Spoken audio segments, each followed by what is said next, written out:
Hey everybody, it's Brianna. Welcome back to my channel. Today's video has to do with increasing your self-worth and your self-love. Those really determine on how you feel about yourself.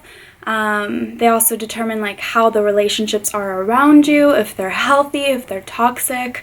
Because if you have low self-worth, you're not going to have the best people around you because you think you deserve, maybe crappy friends or people treating you in a bad way, as compared to if you had high self-worth, you would have better friendships, better relationships in general, and you would have those boundaries set with people. Same with self-love. If you don't love yourself, you're not going to attract good things to yourself because you don't think you're that deserving of it because you don't love yourself. And honestly, self-love is not something you can get overnight. Trust me, it sucks, but it's true. It's kind of like a lifetime development. I've talked to people, past their 50s or so and up, and they're still working on ways of finding self-love, and people younger than me finding ways of self-love, people my age finding ways of self-love. Self-love is a lifelong journey, and it's basically a choice you make every day, along with self-worth. A good way to increase your self-love and self-worth is to be aware of how you're feeling. A great way to indicate how you're feeling about yourself is how other people make you feel. And this is a crazy one that I still am learning from. But basically, when you project on other people whatever's going on, like say you're mad at, your best friend because she's not giving you the attention you want. She's not texting you, checking up on you whatsoever. So you're kind of like, hey, why don't you check up on me? Like, blah, blah, blah, blah, blah, like projecting onto your friend the discomfort you're having. If you take a second and you put that back on yourself, you would say, hey, like, Brianna, why aren't you paying attention to me? Does that make sense? So basically, when you project onto other people, it's basically what's going on inside of you. Say you're jealous of someone, oh my God, they have this big house and nice car, and I hate them for that. I hate that.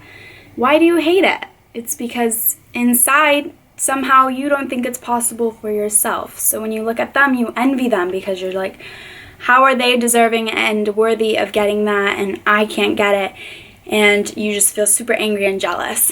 So turning that around and realizing, hey, that's really great that they did that, and they are showing me what I can have by them attaining it. Look into yourself and be like, why do I think I can't have this? Like, what do I need to do to get there where they're at, or better? Projecting onto other people typically has to do with what's going on inside. Any point that you lash out or project onto somebody how you're feeling, you've lost control. That person basically has control over you because you're losing your space, freaking out about whatever they're doing.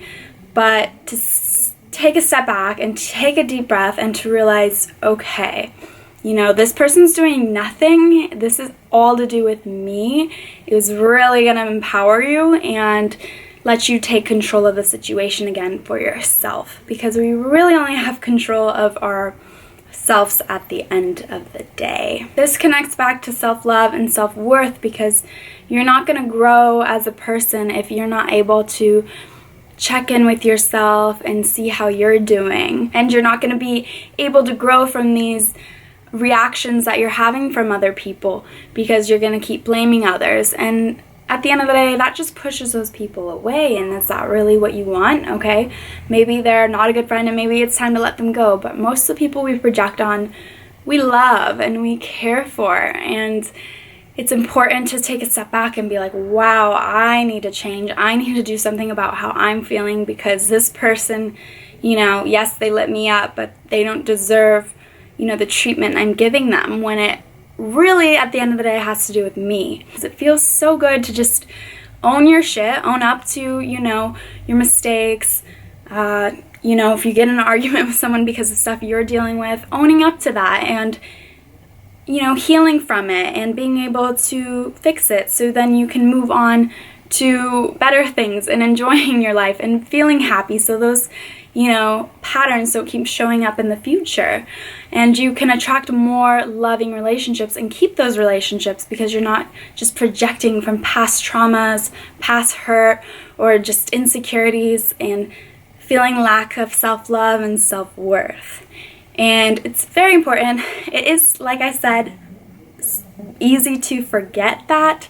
I personally, you know, have done that in a lot of my relationships where it's like I'll be mad at someone but they didn't really do anything. It has more to do with what I'm going through, and it's so hard to admit that at first. You're just like, no, I don't want to be wrong. It feels so much better to point a finger at someone and be like, no, you need to change, you need to change, and just, you know, blaming someone else, like, yes, I reacted because you're the way you are, instead of, okay, no, this is my shit I'm dealing with and I need to deal with it.